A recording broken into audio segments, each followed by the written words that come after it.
Hello friends, welcome to the HFY Ode, where we bring you new science fiction stories, a new world, a new adventure.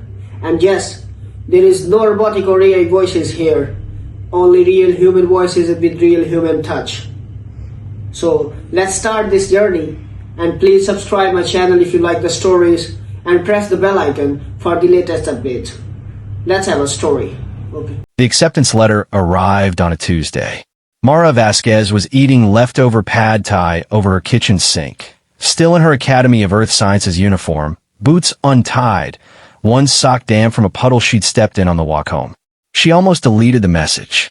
The sender address was a string of glyphs she didn't recognize, the subject line auto-translated into something her phone rendered as, "Admittance confirmed. Tier 1 Vocational Endurance Program. Keth Verrill Institute. Cycle 7744. She read it 3 times. Then, she ate another forkful of noodles. Then, she read it again. The thing about Mara was that she was 26, held a perfectly respectable mid-tier engineering degree, and had spent the last 2 years applying for postings on human deep space survey vessels with the kind of dogged persistence that her mother called admirable and her ex-boyfriend had called, less charitably, a symptom of an inability to accept reality. She had submitted 412 applications. She had received 412 rejections, most of them automated. One of them a personal note from a survey captain who told her, gently but with the finality of a closed airlock, that her scores were excellent, but her psychological profile flagged her as too attached to outcomes for long-haul isolation work. She cried about that one for maybe 40 minutes and then reapplied the next morning. She had never applied to Keth Verrill. She hadn't known it existed. She looked it up. The search results took 11 seconds to load. Unusual, which meant the query was routed through something higher than local servers. And when they came back, the top result was a single line from the interspecies academic registry, Keth Verrill Institute of Martial and Cognitive Sciences. Established Cycle 3102. Admission. By species tier selection only. Human species. Unclassified/not applicable. Unclassified. Not applicable. And yet, she forwarded the letter to her friend Devraj, who worked in the Interspecies Affairs Office at the UN, and his response came back in 4 minutes. What did you do? She wrote back. Nothing. Pad Thai. What is this place? His response took longer. Long enough that she finished the noodles, washed the fork, and was brushing her teeth when her phone lit up again. Keth Verrill is the most selective military scientific academy in the known galaxy. 6 species are approved for admission. They produce roughly 40% of the Interspecies Coalition's senior tactical officers. Their dropout rate is 61% in the first cycle alone. The other 39% don't exactly graduate so much as survive. Mara, it says you're enrolled. It says you start in 14 standard days. How is this possible? She stared at her own reflection in the bathroom mirror. Dark circles. Dried pad thai sauce on her collar. The face of a person who had been rejected 412 times and had apparently been accidentally accepted into something that made those rejections look like parking tickets. She spat out toothpaste. Clerical error, she wrote back. Has to be. Yes, obviously, he replied. The question is what you do about it. She thought about that for a long time. Standing in her bathroom. The faucet dripping. The sound of a bus on the street below. She thought about 412 no's. She thought about the survey captain who'd said she was too attached to outcomes. She packed her bag the next morning. The transit shuttle from Earth's orbital station to the Keth Verrill waypoint took 9 days. Mara spent most of it wedged into a seat designed for something with a torso significantly longer and narrower than hers, eating the protein ration she'd packed because she hadn't been able to identify which of the shuttle's food dispensers were safe for human biochemistry, and reading every publicly available document about the academy that Devraj had been able to pull. There weren't many. What existed was mostly dense with words that her translator handled badly. Concepts that came through as something like threshold stripping and recursive failure induction and, memorably, the culling of the ornamental. She translated that last one 4 different ways. It kept coming back roughly the same. The other passengers on the shuttle were not human.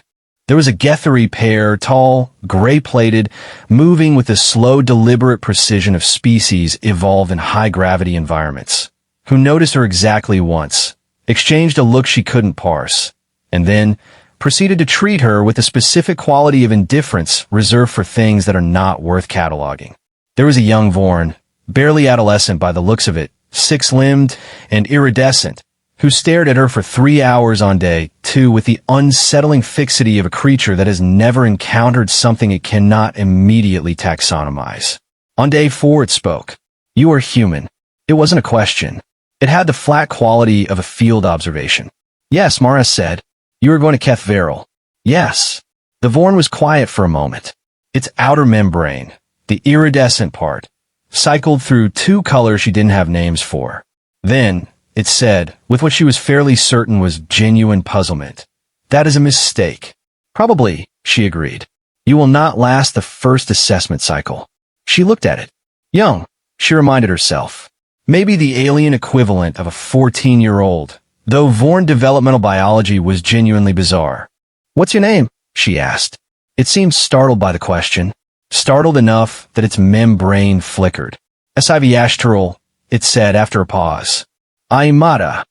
She held out her hand, which she'd learned was either a universal greeting or a universal source of confusion, depending on the species, and, in this case, produced the second. The Vorn looked at her hand the way she'd once looked at a captcha she was fairly sure had been designed by a malicious entity. "You don't have to shake it," she said. "It's just a hello."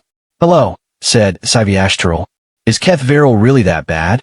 The Vorn's membrane went a color she was starting to associate with discomfort. "My elder form trained there." She was Getheri tier, the strongest admitted class that cycle. It paused. She ranked 43rd. Out of how many? 212. Mara did the math. "That's actually pretty good." "She never spoke about it," said HFY Stories. "In 20 years. Not once." The shuttle hummed around them. One of the Getheri pair shifted in their seat, massive and slow, like a glacier making a decision. Mara went back to her reading. Keth Veril was not what she expected, which was already a problem because she'd done enough reading to have significant expectations. She'd expected something militaristic, sharp-edged, cold, the kind of architecture that announces itself as serious before you've gotten through the door. What she got was a structure that seemed to grow out of the asteroid it was built on, all curves and spiraling tiers, bioluminescent panels that pulsed at intervals she quickly realized were not decorative. They were a timing system, marking cycles the way a heartbeat marks seconds. It was, despite everything, beautiful. The kind of beautiful that makes your chest feel too small. She stood at the entry dock with her single duffel bag and a tablet preloaded with 4,000 pages of translated Academy materials, and she watched the other new arrivals filter around her. Getheri, Vorn, a cluster of Marith she recognized from their forearm silhouettes. 2 species she couldn't identify, and she was very clearly the smallest thing there. Not just in height, in everything, in the way she occupied space, in the categorical weight of her presence. A Vorn administrator at the intake desk processed her documents with the same facial expression she imagined it used for weather reports. It scanned her ID, scanned it again, looked at her, looked back at the screen, looked at her again. Vasquez, Mara Elena. Human. Species classification, unclassified.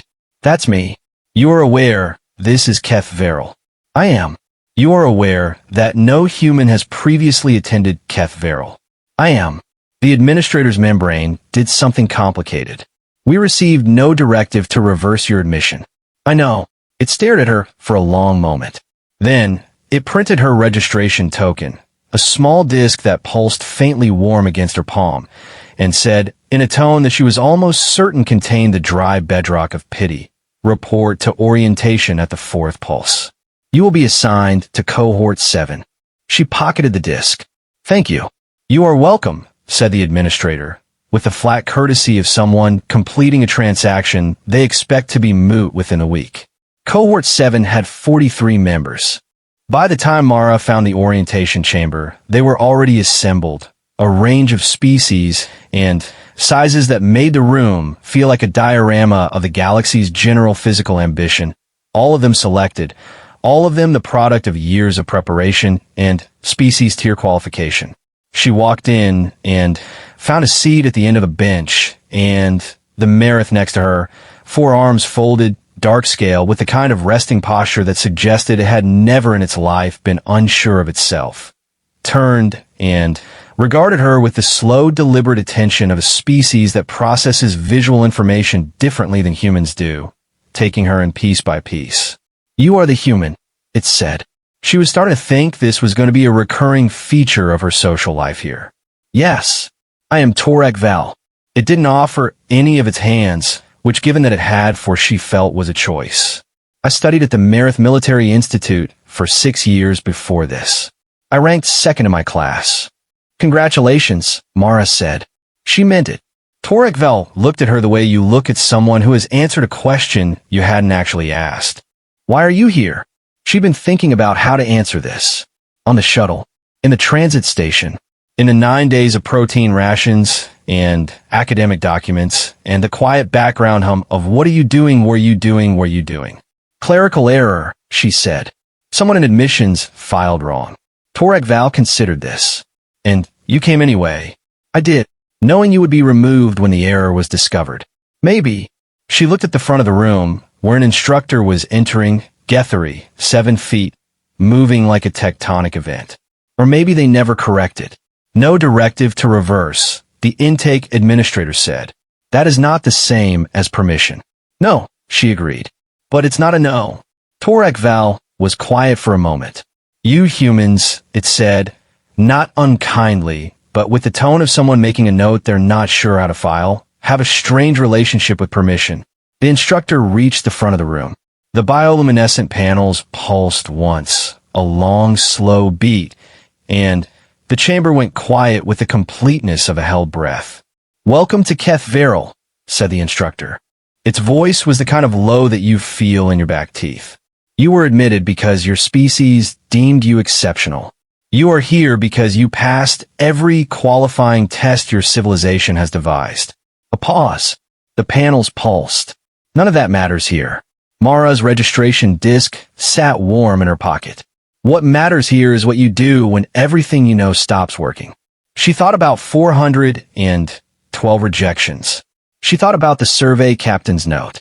She thought about the pad thai, cold over the sink, and the way she'd read that letter 3 times before she let herself believe it. Too attached to outcomes. Maybe. But she was here. The instructor's gaze moved across the cohort. Slowly. Categorically. It landed on Mara for exactly 2 seconds. She counted, and it didn't linger, didn't pause, didn't register any particular note of the impossible thing she represented. Just moved on. 2 seconds. The same as everyone else. She tucked that away somewhere useful in the part of her brain that had spent 2 years learning to find footholds in vertical surfaces.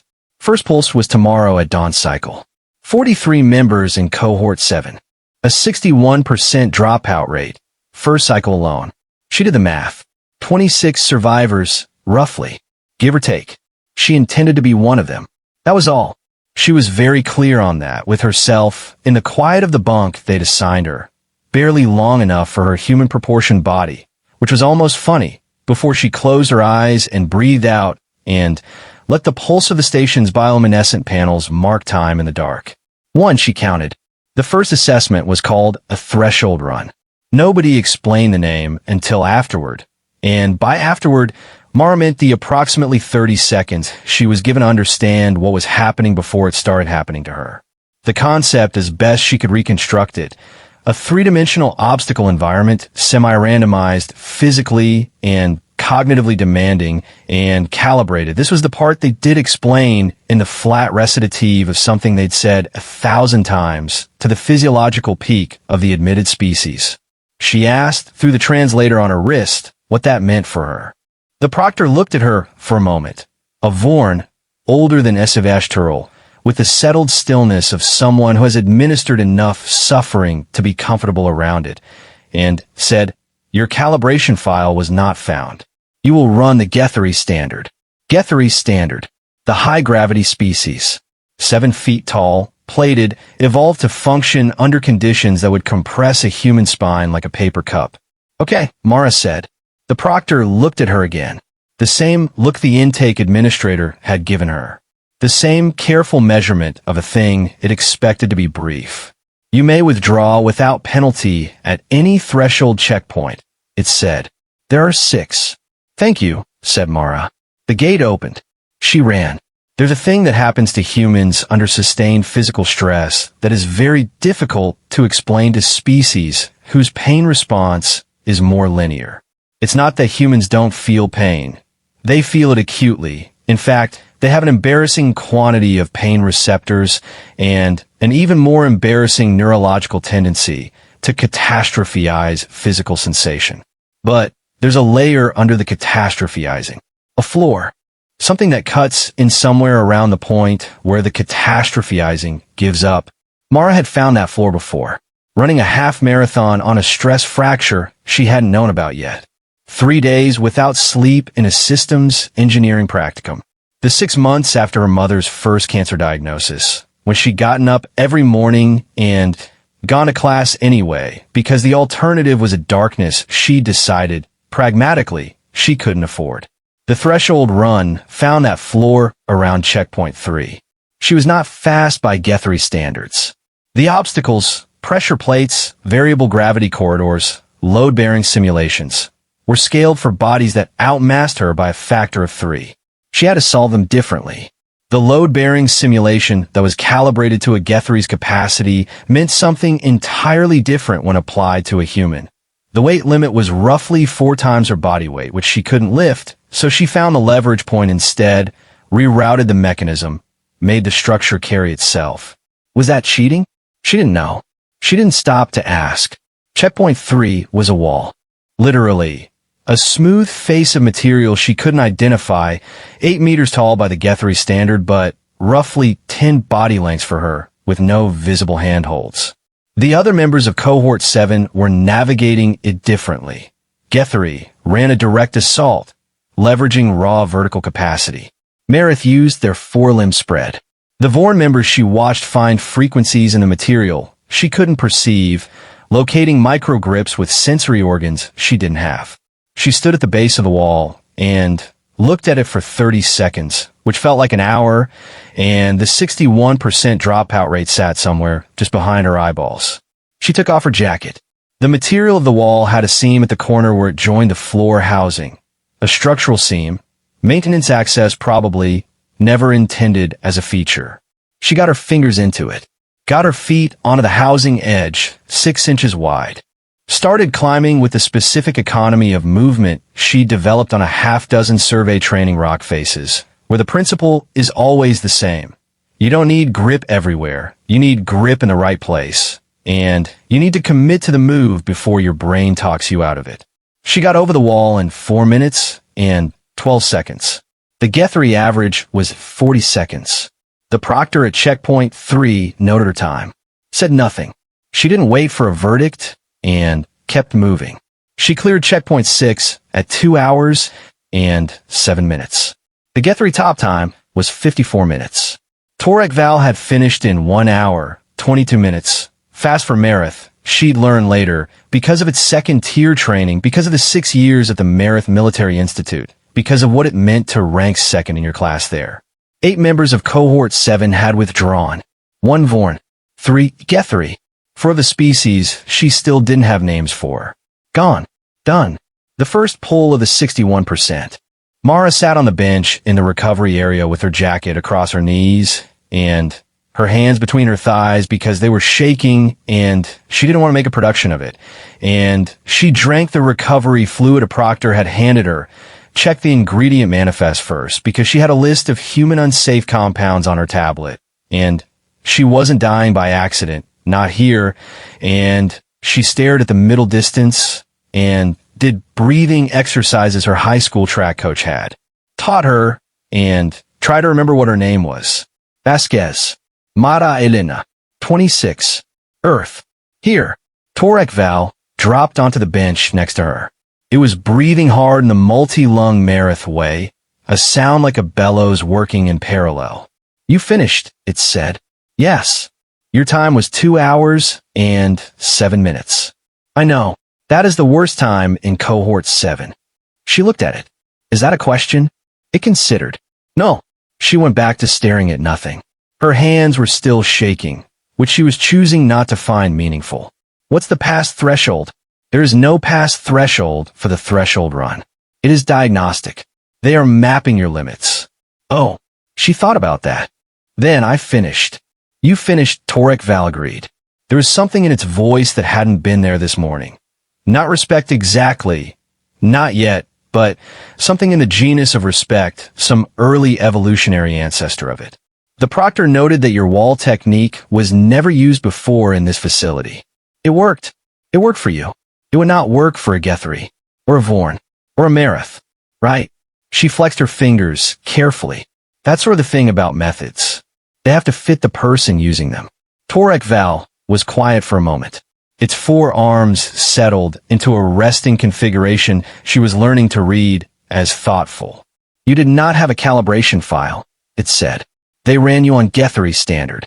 Yes, that is the hardest standard in the academy. I know. They did it because your species has no file. Because they have no data. She looked at it. Yes, that is not equitable. No, she agreed. But I finished. She said it the same way both times, flat, final, with no particular emphasis. And she watched it land on Torek Val the way a stone lands in still water, the small ring expanding outward into something it was still working out how to name. The cognitive assessments were worse. Not in the way the physical ones were worse. Not the shaking hands and the burning lungs and the floor you find when the catastrophizing quits. Worse in the way that being told you're not intelligent enough, not fast enough, not equipped enough is worse. Worse because it got into her head. The Keth Veril cognitive curriculum was built on Guthrie epistemological architecture. Problem-solving frameworks developed by species with 6 cognitive processing centers, distributed intelligence, the neurological equivalent of parallel computing. The Academy's teaching method assumed a student could hold 7 simultaneous logical chains and run them concurrently, checking each against the others in real time. Mara had one brain. One. It was a very good brain, she thought. She had never been accused of being slow, and she had the kind of lateral thinking that had helped her through the engineering degree and through 412 application processes and through a wall with no handholds. But it was one brain running sequential processes, and when the instructor put up a tactical optimization problem on day 4 that required concurrent analysis of 11 interdependent variables, she sat in her seat and felt, for the first time since she'd arrived, genuinely out of her depth. Not scared. Scared had been the wall. This was something smaller and more specific, the sensation of looking at a locked door and realizing your key is the wrong shape. She stayed up that night and rebuilt the problem from scratch. Sequential, not concurrent. If she couldn't hold 11 variables simultaneously, she could chain them, solve for one, lock it, use it as a constant, solve for the next. Slower. More steps. But each step was solid. Each conclusion was load-bearing. She got the right answer in 3 times the expected duration. The instructor, a Marith named Vethzorak, for arms the patient academic effect of someone who had watched 2,000 students fail this exact problem, reviewed her work with the same face it used for everything. Your method is inefficient, it said. Yes. Your answer is correct. Yes. You used a sequential logic chain. This is not the standard approach. I know. I can't run concurrent processing. This is what I have. Vethzorak looked at her solution. Looked at her. Its arms shifted, a Marith expression she couldn't read, but she was starting to learn the body language alphabet of the species around her, adding words she had no names for. The inefficiency compounds under time pressure, it said. In a live tactical scenario, your method would be inadequate. Then, I'll get faster, she said. That is not a method. That is a hope. Right now it's both. She met its gaze, four-eyed, disconcerting, the kind of gaze that made you feel like you were being read in a language you didn't know you were printed in. I'll work on the method. But I'm not wrong that the answer is correct. It was quiet for a long moment. No, it said. You're not wrong about that. By the end of the third week, 6 more members of Cohort 7 had withdrawn. 14 total. 33% of the way to the 61% dropout rate. And only 3 weeks in, Mara made a chart. Not an elaborate one. A grid on the back of her assessment notebooks, names and withdrawal dates, and what she could observe about the circumstances. She wasn't tracking it to gloat or to calculate her own odds. She was tracking it because pattern recognition was what she had instead of concurrent processing, because the shape of other people's failures was information, and information was what you used when you didn't have the other things.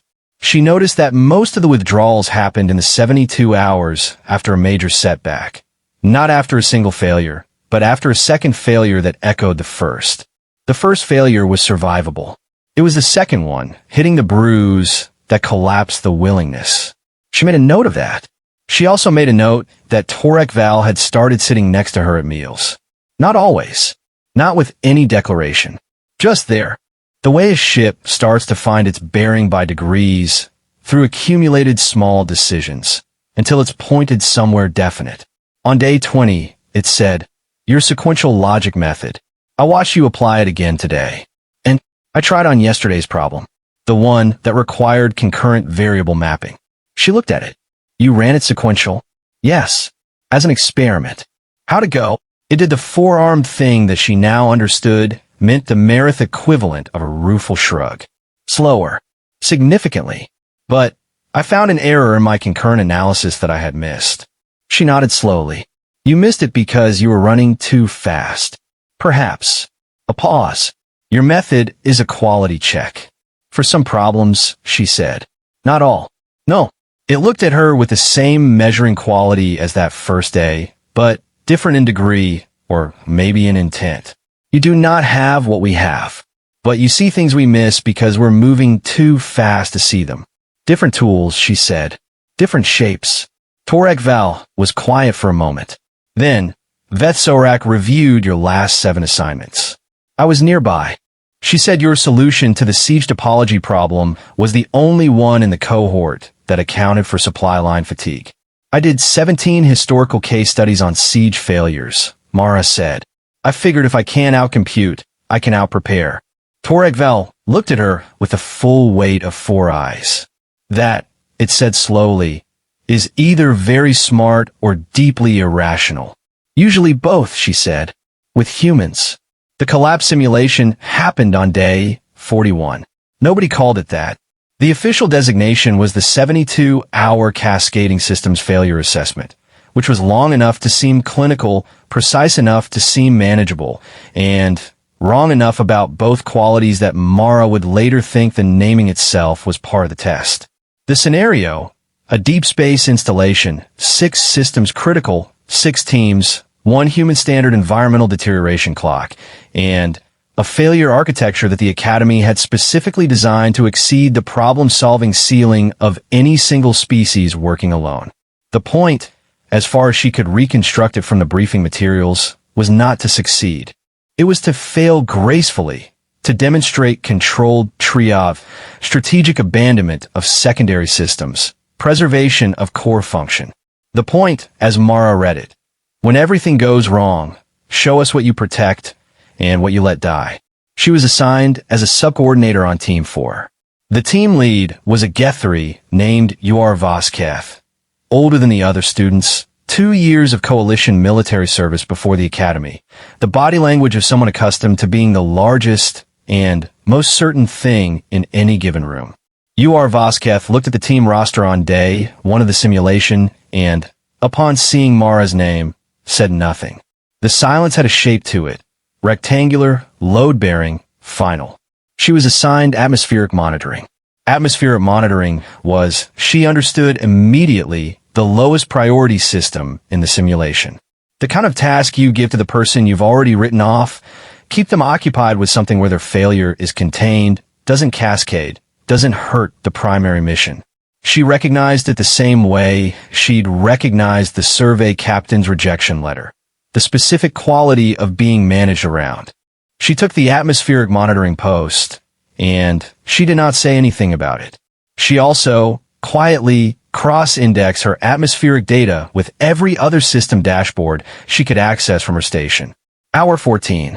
The power distribution failure hit first, as designed. UR Vosketh coordinated the response with the calm efficiency of someone who'd trained for exactly this, directing the Gethry on the engineering subteams with the tight precision of a species that excels at clear hierarchical execution. They shored up primary power, lost secondary heating in 2 sectors. Noted it, tabled it, moved on. Mara was watching the atmospheric data. Something was wrong with the CO2 scrubber cycle in the tabled sectors. Not immediately critical. Not flagged by the system's automated alerts, because the system's automated alerts were calibrated to Gethry tolerance levels. Species that process CO2 differently, that can function at concentrations that would incapacitate a human in 40 minutes. The scrubber degradation wasn't fast enough to register as a Gethry tier problem. She pulled up the human standard conversion tables she'd uploaded on day 1 of the academy. One of the quiet pieces of preparatory work she'd done without telling anyone, part of the out-prepare when you can't out-compute strategy that Torek Val had called either very smart or deeply irrational. The scrubber failure would hit critical at hour 31. None of the other team's systems would flag it until hour 29 at the earliest. By then, the cascade to life support would already be in motion, and life support failure in the simulation would trigger a full scenario collapse. Not a partial failure, a total one. Not graceful triage. Catastrophe. She had 14 hours to do something about it. She flagged it in the team channel. UR Vosketh looked at her flag the way you look at a notification you're not sure is real. Atmospheric monitoring shows nominal, it said. On Gethry, standard it's nominal, she said. I ran it on a different scale. Your scale. A human conversion table. The scrubber degradation is slow enough that it doesn't hit your alert threshold until it's already compounding. UR Vosketh looked at her with the particular quality of attention that powerful people develop for subordinates who contradict them in public. It was not a warm look. Our primary concern is power distribution. Atmospheric is secondary. In 14 hours, she said, the atmospheric failure will make the power distribution problem irrelevant. A beat. The simulation clock on the wall pulsed. Show me, said UR Vosketh. She showed it. The conversion tables, the projected timeline, the cascade pathway, laid out in the sequential logic she'd been building into a tool for 6 weeks, step by step. Each step load-bearing, nothing assumed. She'd spent 2 hours building the model. It was slower than concurrent analysis. It was also impossible to argue with. UR Vosketh looked at it for a long time. Then, it reassigned 2 of its Gethry engineers to scrubber maintenance. At hour 28, the simulation's scripted cascade event hit. 2 other teams suffered full scenario collapses. Their life support failures triggered before anyone had identified the root cause. Team 2, composed entirely of Vorn, some of the most cognitively sophisticated members of the cohort, had not flagged the CO2 issue at all. Team 6, Marith Heavy, had flagged it at hour 26. 2 hours before collapse, not enough runway. Team 4's life support held. They still lost 3 secondary systems. They still tabled heating in 4 sectors and sacrificed the communications array to maintain propulsion. It was not a clean performance by any standard Mara had ever read about. UR Vosketh made hard calls with the calm of someone accustomed to wait, and she respected that without qualification. But they did not collapse. The debrief was conducted by 2 senior instructors, Vethsarak and a Gethry she'd seen in passing, but never worked with directly, named Dravaxorn, who held the specific authority of someone who designed the curriculum rather than merely administered it. They reviewed each team's performance with the academic thoroughness of people who understand that failure is data. When they reached Team 4, Dravaxorn looked at the atmospheric flag timestamp and said, to no one in particular, the early identification of the scrubber cascade. Subordinator Vasquez, said UR Vosketh from beside Mara. She looked at it. It did not look back, just held its gaze forward, but the 4 words were unambiguous in what they were doing. It was a Gethry raised in a military culture, and it was giving credit to a subordinate in front of senior faculty. That was not a small thing. Dravak looked at Mara. You used a human conversion table, it said. Yes. Those tables are not part of the Academy's standard assessment toolkit. No. I uploaded them myself on day one. Why? She thought about how to answer that. It deserved a real answer, not a modest one. Because this facility was built for species that aren't me. The instruments are calibrated wrong for my biology. I knew there'd be gaps in what the systems could see from my angle. So I built a translation layer. Dravak was quiet for long enough that the silence took on weight. The cascade failure this simulation was designed to produce has been induced in 43 cohort cycles, it said. We have never had a team identify the root cause before hour 26. You identified it at hour 14, said Vetsarak from the other side of the table. Its four arms were folded. It was looking at her with the expression she'd been slowly learning to read over 6 weeks. The one it used when a student had done something it had not placed in any of its existing categories. Yes, Mara said. Because you were watching from below the standard threshold, said Dravak. Yes. Because you were using a less sensitive scale. She thought about that framing. I was using the right scale for me. It happened to catch something your scale misses. They're both just instruments. They see different things. 3 more members of Cohort 7 withdrew in the week following the collapse simulation. 17 total. They were just past the midpoint.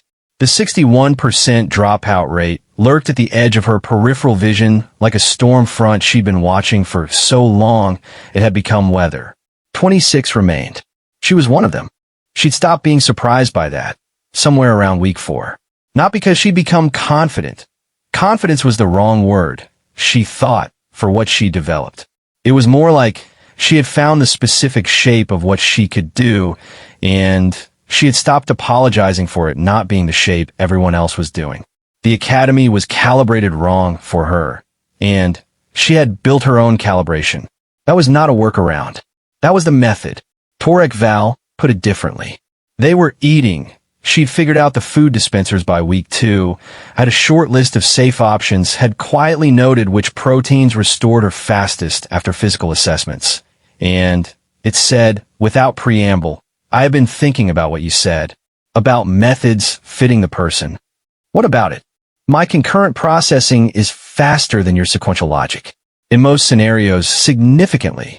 Yes, but I missed the supply line fatigue and the error in my variable map. You found both. Yes, that is not a coincidence. She looked at it. No, you move slower, it said. And it wasn't an insult. It was an observation with the precision of a scale reading. But you move with more friction. You catch things that speed misses. She thought about that. Endurance does that too, she said. In long-duration problems, the faster you burn, the more you miss. Torek Val was quiet for a moment. The Gethri have a saying, it said. The one who outlasts the storm does not merely survive it. They understand it in a way the one who fled never can. That's a good saying. It refers to physical endurance. I'm not sure it was ever meant to apply to cognition. Maybe it works both ways. It looked at her with the full weight of 4 eyes, the way it had been doing with increasing frequency since week 3. The instructors are discussing you, it said. I'm near the faculty corridors sometimes. I hear things. What are they saying? That you should not be here. That the admission was an error, and you are a category disruption, and the Academy's calibration has no framework for your results. She waited, and it said that your results are nonetheless real. The final assessment came at the end of Cycle 7, Day 63. She'd known it was coming. Everyone had. The shape of the curriculum pointed toward the way a funnel points toward its narrowest point. Everything compressing, every lesson a tributary, all of it flowing toward this. The scenario was classified until the moment it began. What she knew, it was designed to be unsolvable. Not difficult, unsolvable. The explicit purpose of the final assessment, which Veth Sorak had explained in the flat cadence of someone delivering a fact they considered obvious, was to determine what a student does when they know they cannot win. The correct response in the Academy's framework was ordered sacrifice. Identify the least critical systems, cut them cleanly, and preserve the core. The scenario ran for 8 hours. She won't describe it in detail. Not because she can't. She ran it 6 times in her head afterward, memorizing the structure the way she'd memorized the campus in her first week. Not because she needed to, but because pattern recognition required repeated exposure. But because the details were less important than the things she understood in hour 3, which was this: the scenario was unsolvable by a single actor. She wasn't supposed to realize that. No one was. The design correct response, ordered sacrifice, strategic abandonment, was designed for a single actor accepting the limits of their capacity. But she'd spent 63 days watching the gaps between species, watching the things each couldn't see and the things each could, watching Torek Val's speed and her friction and Uar Vosketha's decisive weight and the Vor member's sensory reach, and she'd built a map of the cohort the same way she'd built the atmospheric conversion tables because she couldn't outcompute, so she outprepared, and preparation meant knowing what everyone around her could do. She started sharing her station's data in hour 3. Not coordinating. She had no authority to coordinate. Just sharing.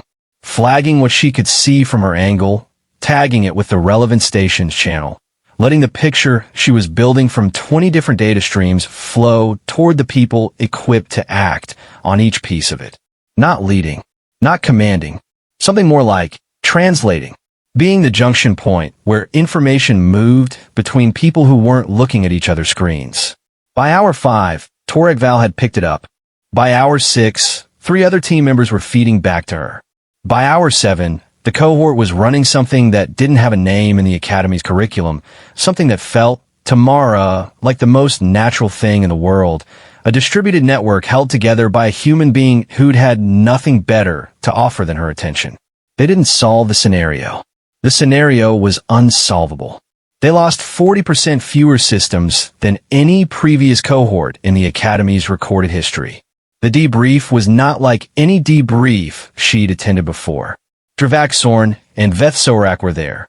3 other instructors she'd never seen in a debrief before. Senior faculty, maybe, or something higher. They were all looking at the same set of numbers on the same display, and the room had the specific quality of silence that Mara had learned over 63 days was not neutral. It was processing. It was recalibration. The cross-cohort data sharing, said one of the senior faculty, Gethery, older, with the posture of someone who has been the most authoritative person in many rooms for a long time. Explain the decision. She thought about how to explain it.